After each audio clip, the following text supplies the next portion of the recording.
అందరికీ praise the lord. రండి Bible గురించి తెలుసుకుందాం. మనిషి అందులో ఉంచబడ్డాడు. దేవుడు ఆదామును సృష్టించి ఒక తోటలో ఉంచాడు. దేవుడు మాత్రమే మనలను నిజంగా సంతోషపరచగలడు. ఎందుకంటే ఆయన మన శరీరాలను మరియు ఆత్మలను సృష్టించాడు.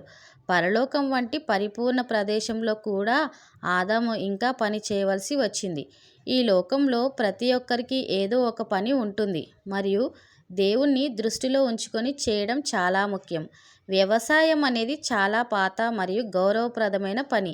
ఇది పరలోకంలో కూడా అవసరం. దేవుడు మనకి ఇచ్చే పనిలో ఆనందాన్ని పొందడం కూడా చాలా ముఖ్యం. ఆదాము తనకి ఏమి చేయకపోతే సంతోషంగా ఉండేవాడు కాదు మరియు మనం ఆహారం కోసం పని చేయడం నేటికి చాలా ముఖ్యం. దేవుని ఆజ్ఞ. దేవుడు మనం ఏమి చేయాలనుకుంటున్నామో మనం ఎల్లప్పుడూ వినాలి మరియు ఆయన ఇష్టానికి విరుద్ధంగా పనులు చేయకూడదు. ఆదాము మరియు హవ్వ ఏదైనా తోటలో ఉన్నప్పుడు ఒక నిర్దిష్ట చెట్టు తప్ప వారికి కావలసిన ఏదైనా పండు తినడానికి అనుమతించబడ్డారు. వారు దేవునికి అవిధేయత చూపి ఆ చెట్టుని తింటే వారు నొప్పి, వ్యాధి మరియు మరణం వంటి పరిణామాలను ఎదుర్కోవలసి ఉంటుంది.